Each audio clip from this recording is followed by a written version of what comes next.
Audio Jungle.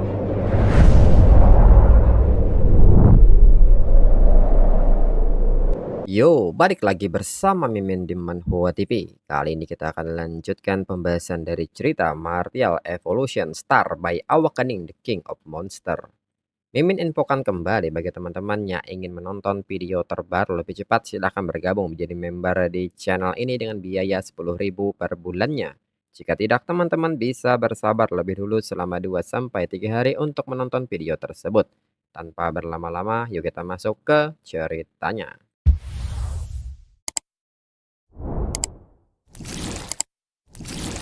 Dan benar saja, tiba-tiba orang-orang yang berada di tumpukan ini mulai tumbuh sisik di tubuhnya dan mulai hidup. Lalu kumpulan urat-urat naga ini mulai menyatu hingga membentuk suatu makhluk seperti cacing. Chu Zhao pun bertanya benda apakah ini. Yi He mengatakan bahwa tampaknya upacara transfer urat naga akan segera dimulai secara resmi. Sementara itu, Chu Zhao yang memperhatikan ini menyadari bahwa upacara transfer akan segera dimulai. Saat memperhatikan makhluk ini, Chu Zhao menyadari maksudnya dan segera menyerahkan dirinya. Hingga kini tentakel cacing mulai mengarah ke tubuh Chu Zhao dan seketika menyuntikkan tentakelnya. Chu Zhao seketika berteriak karena sakit yang luar biasa. Afei pun tidak bisa membantu banyak untuk meredakan sakitnya. Afei meminta Chu Zhao untuk bersabar. Sel YH miliknya dapat membantu Chu Zhao dengan cepat beradaptasi untuk mencerna modifikasi tubuh cacing ini. Hingga kini tubuh Chu Zhao mengalami perubahan fisik dari mata Chu Zhao. Sementara itu Yi He yang melihat ini pun dapat melihatnya. Jadi inilah kekuatan kemauan itu. Ini adalah energi naga. Aliran energi yang tidak terhitung jumlahnya melonjak dari segala arah, berkumpul di dasar peti mati naga di Gunung Mayat Urat Naga. Dirinya menggunakan indranya untuk mencoba menemukan sumber energi ini. Dirinya akan menelusuri mundur untuk menemukan sumbernya. Dan kini sumber energi yang tersebar pun berkumpul di satu titik. Hingga energi ini pun kini memancar ke atas langit. Yi He yang terus memperhatikan ini mengerti. Banyak kuil besar dan kecil yang ditinggalkan oleh pendeta Tao kuno selama ribuan tahun pada dasarnya adalah kolektor of willpower. Dengan mengumpulkan persembahan dan doa dari kuil yang didedikasikan untuk dewa kekayaan, Raja Naga, dan berbagai tokoh sejarah, pahala tersebut akhirnya menyatu ke dalam pembuluh darah naga di bawah ibu kota kuno Nandu. Tidak heran energi naga memiliki kemampuan untuk mempengaruhi lingkungan alami seluruh dinasti negara Xia yang besar. Karena di bawah perencanaan para penyihir, energi naga telah menyebar ke setiap inci wilayah negara Xia besar seperti pembuluh darah. Ini secara alami memiliki kekuatan untuk mengendalikan seluruh negara Xia besar. Kekuatan untuk mengendalikan langit dan bumi ini seperti dao surgawi dalam novel fantasi. Sayangnya, keluarga kerajaan dan sejenisnya tidak mampu sepenuhnya menguasai energi naga dan hanya bisa menggunakannya sebagai bom yang dikendalikan dari jarak jauh. Namun sepanjang sejarah urat naga, begitu mereka memasuki peti mati naga, akan selamanya tenggelam ke dalam danau itu. Chu Zhao harus dianggap sebagai orang pertama yang mempertahankan kesadaran diri dan juga sel YH-nya. Hingga kini, sesuatu mulai tumbuh di tubuh Chu Zhao dan mengakar luas di luar tubuh Chu Zhao. Yi He mengatakan bahwa sel YH secara bertahap akan membentuk kembali lingkungan di bawah peti mati naga. Tanaman merambat dari sel YH yang terputus secara bertahap akan melebur ke dalam mayat urat naga dan bahkan mengasimilasi urat naga secara terbalik. Secara otomatis menganalisis dan memperoleh kekuatan energi naga. Bahkan ada kemungkinan untuk terinfeksi oleh cacing ajaib yang menghubungkan setiap tulang punggung naga. Mungkin segera mereka akan bisa membawa Chu Zhao keluar. Sampai saat itu ini juga hari di mana dirinya mengendalikan energi khusus yang disebut willpower. Energi idealis semacam ini adalah milik eksklusif iblis dan dewa dunia lain. Dirinya bertanya-tanya perubahan macam apa yang akan terjadi setelah dirinya mendapatkannya. Bagaimanapun juga, pertama-tama gunakan sel Y untuk menyegel peti mati naga dan memantaunya. Sisanya hanyalah sentuhan akhir. Pertama, beritahu Dragon Sparrow negara Sia untuk menutup sepenuhnya reruntuhan kota kekaisaran dan melarang personel yang tidak berkepentingan mendekat. Biarkan penjaga kekaisaran di luar kota dimasukkan ke dalam Dragon Sparrow negara Sia. Sebagian besar pengawal kekaisaran sebenarnya hanyalah orang biasa. Hubungan mereka dengan keluarga kekaisaran murni sebagai pekerjaan. Mereka dibayar oleh kekaisaran dan melakukan apa yang diperintahkan oleh kaisar. Karena seluruh majikan mereka telah dibantai, mereka secara alami harus bertarung sampai mati untuk orang mati. Adapun beberapa pengawal kekaisaran royalis, mereka tidak mungkin menimbulkan masalah. Situasi keseluruhan di wilayah perbatasan dalam negeri dan bahkan di tingkat pusat telah tenang. Sisanya di luar negeri. Perang antara keluarga kerajaan di ibu kota kuno Nandu telah membuat hiena-hiena itu mencium bau daging lagi. Mereka harus menggunakan tindakan cepat dan tugas untuk membersihkan semua mata-mata asing yang berantakan itu dari negara. Satu pukulan dapat menghindari 100 serangan. Dalam 2 bulan terakhir, selain menyusun bidak catur di kota selatan kuno, dirinya juga telah mencari semua jenis bahan langka dan berharga untuk meningkatkan kompatibilitas template Star Universe Demola. Dalam pertempuran untuk kota kekaisaran, mereka pada dasarnya menahan diri karena ibu kota kuno dan jutaan warganya terlalu rentan. Bagi dirinya, ibu kota kuno itu seperti kota yang terbuat dari kertas. Dengan sedikit usaha, seluruh kota bisa diratakan. Selain itu, tidak ada satu musuh pun yang sebanding dengan kekuatan penuh miliknya. Dirinya tidak perlu lagi beroperasi di bawah kedok organisasi monster. Dirinya sudah sepenuhnya berkembang. Dan dirinya tidak perlu bersikap rendah hati.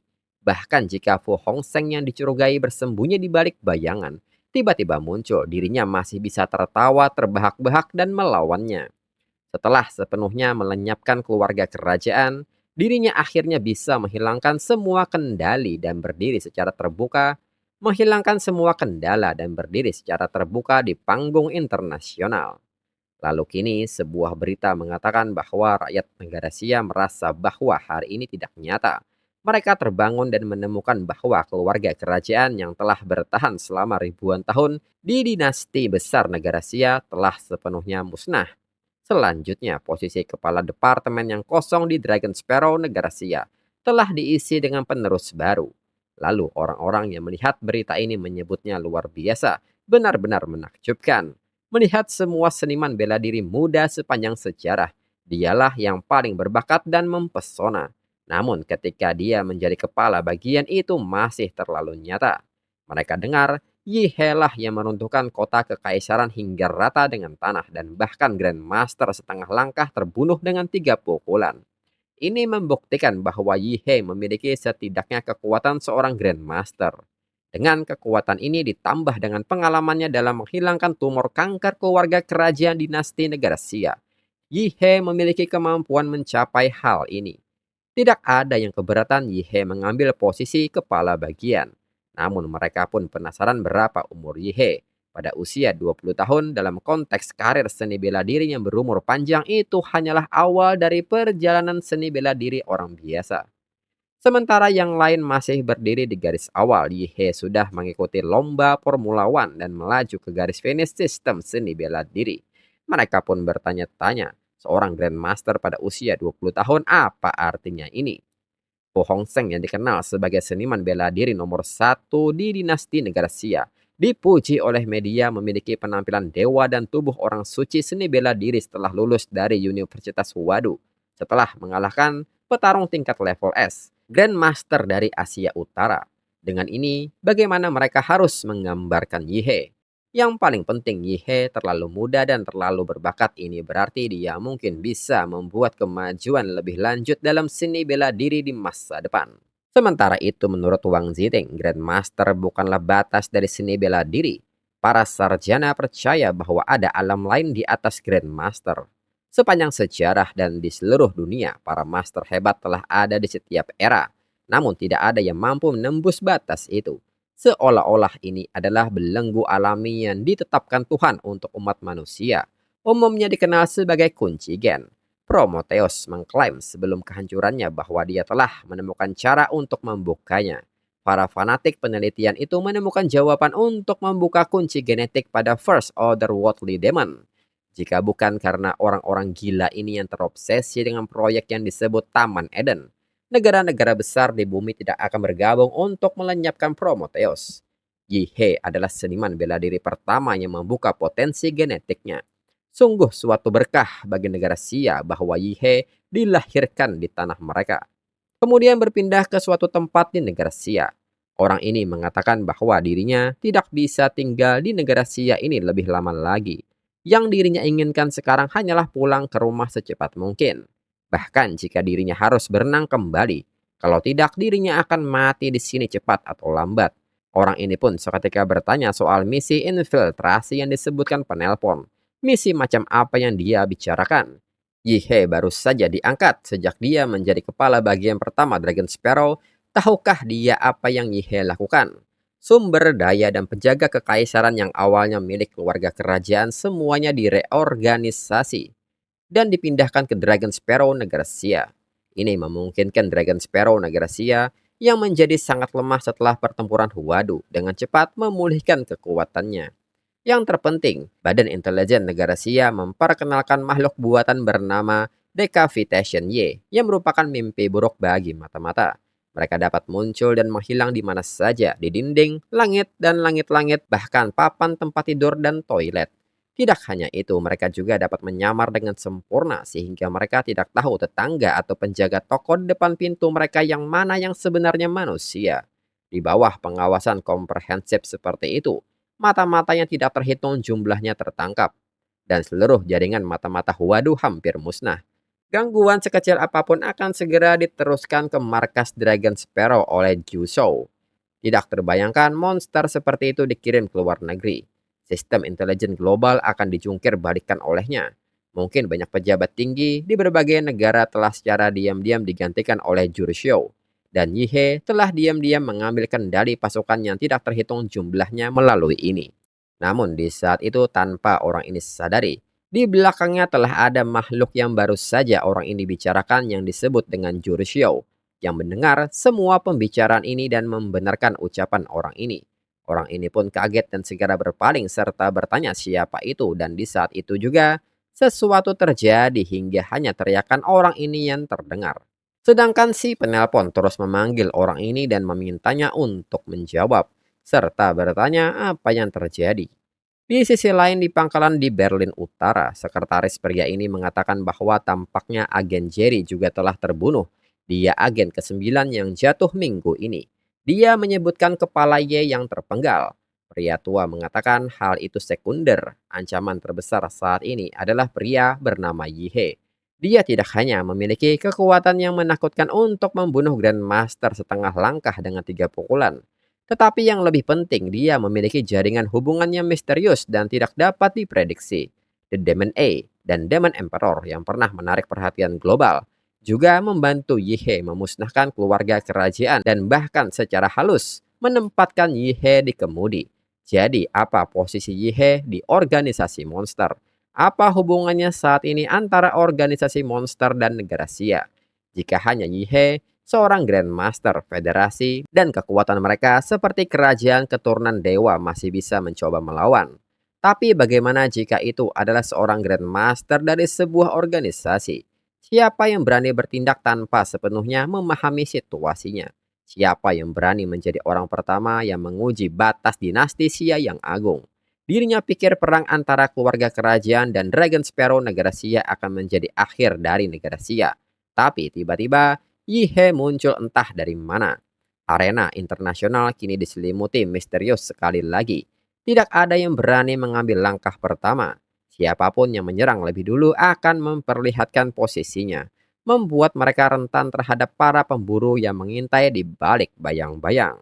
Kemudian saat ini di klub Dragon Blood Society, orang-orang kini sedang berkumpul di sana dan meminta Yang Ze untuk mengizinkan mereka masuk ke klub. Mereka yang sudah lama mendaftar pun juga meminta kepastian Yang Ze kapan permohonan keanggotaan mereka disetujui. Mereka bersumpah akan mengikuti Yi sampai mati. Yang Ze pun nampak bingung dan menilai dalam 2 hari terakhir, jumlah siswa yang meminta keanggotaan dalam Blood Society telah melonjak beberapa kali lipat. Bahkan siswa senior yang tidak terhitung jumlahnya yang telah mengasihkan diri untuk waktu yang lama secara khusus muncul untuk mengajukan lamaran mereka. Setiap hari barisan siswa yang meminta untuk bergabung dengan klub membentang dari pintu masuk clubhouse hingga gerbang sekolah.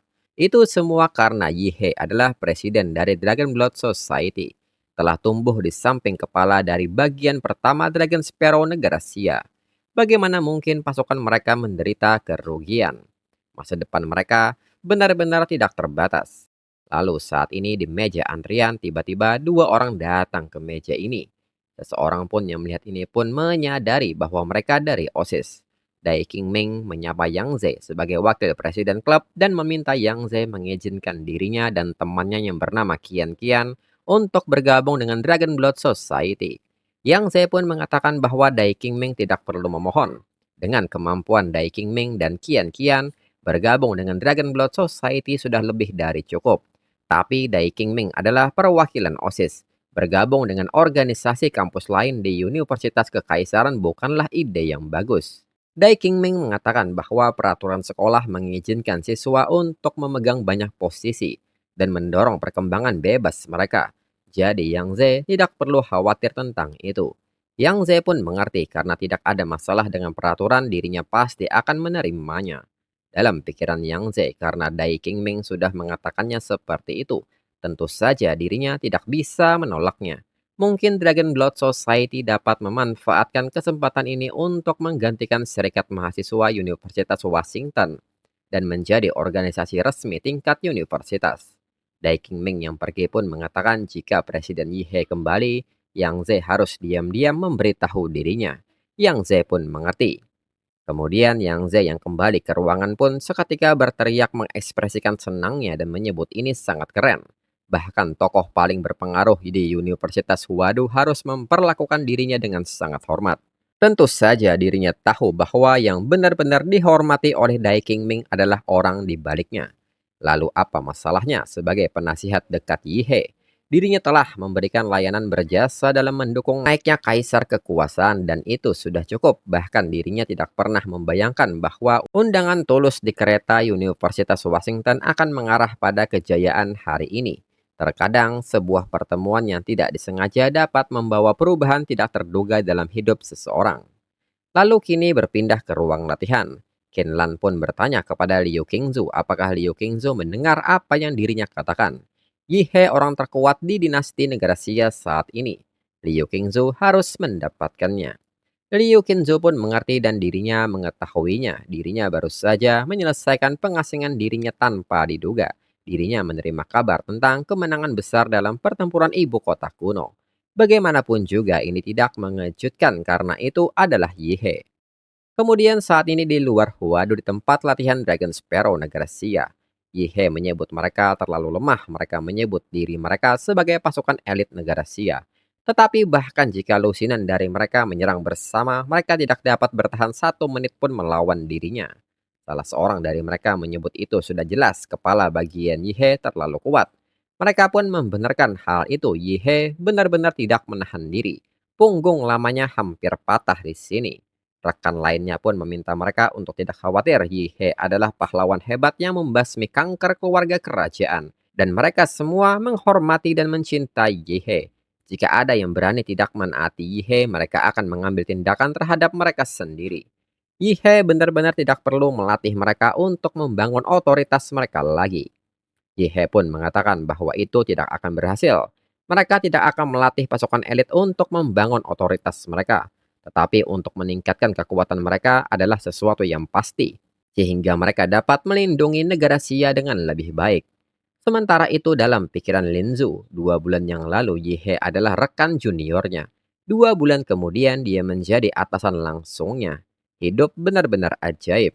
Lalu Yihe pun mengerti, siang ini masing-masing dari mereka akan pergi dan mengumpulkan sebagian dari Ultimate Ye Exoskeleton Armor. 3 hari kemudian dirinya akan terus melatih mereka. Mereka pun mengerti. Kemudian Yihe mengatakan bahwa ada begitu banyak yang terjadi akhir-akhir ini. Dirinya hampir melupakan segalanya, mungkin karena dirinya memimpin Dragon Blood Society ke tingkat yang sangat tinggi sehingga telah menjadi organisasi paling berpengaruh di Huadu. Lalu kini di depan Yihe telah muncul jendela sistem yang mengatakan bahwa Yihe memiliki undian satu kartu template. Yihe pun nampak kaget menerima hal ini. Notifikasi pun menjelaskan bahwa Yihe mendirikan Dragon Blood Society yang menjadi organisasi nomor satu di Universitas Huadu. Pencapaian ini memberikan satu hadiah undian template. Yihe pun mengerti dan tanpa banyak bicara akan langsung mengundinya. Hingga kartu pun mulai menampilkan template yang didapatkan dengan mahkota di atas kepalanya hingga wujud ini menunjukkan bentuk penuhnya. Notifikasi pun menampilkan status template dengan nama Black King Nick Holt, template rank A+. Adapun kemampuan yang dimilikinya pertama Emperor of the Element, kedua Primordial Dragon Emperor Body, ketiga Anjing Dragon Embryo. Yihe pun nampak kaget mendapatkan rank A+ ini. Dirinya pikir sedang beruntung mendapatkan nilai B, tapi keberuntungan dirinya di luar batas. Memang kadang-kadang dirinya tidak harus memiliki harapan yang tinggi untuk sesuatu. Dirinya mungkin berhasil secara tidak sengaja, namun meskipun template Nick Holt sangat kuat, kemampuannya agak tumpang tindih dengan template Celestial Demola yang dimilikinya. Namun mereka juga dapat mengoptimalkan satu sama lain di banyak bidang. Misalnya template asli Celestial Emperor. Meskipun mewarisi kendali Tenyeno atas elemen, namun itu terlalu kasar. Dia hanya bisa mencampurkan sejumlah besar elemen dengan melemparkan batu bata untuk membentuk bom energi super. Meskipun dirinya sendiri mampu menyempurnakan kekuatan elemen dan melakukan operasi yang lebih tepat. Tapi itu akan membuang-buang waktu dan tenaga. Dirinya tidak bisa membuang waktu untuk mengembangkan kemampuan elemennya sendiri. Lagi pula, seringkali semua gerakan mewah itu tidak seefektif satu pukulan. Tetapi dengan template Nick Holt, segalanya menjadi berbeda. Naga memiliki sistem supernatural yang unik, yaitu kekuatan. Melalui kekuatan kata-kata, seseorang dapat menciptakan berbagai kombinasi elemen yang cerdik, seperti mempelajari sejumlah mantra tanpa guru. Lebih jauh lagi, sebagai sang pencipta, dirinya dapat memberikan otoritas unsur ini kepada orang lain.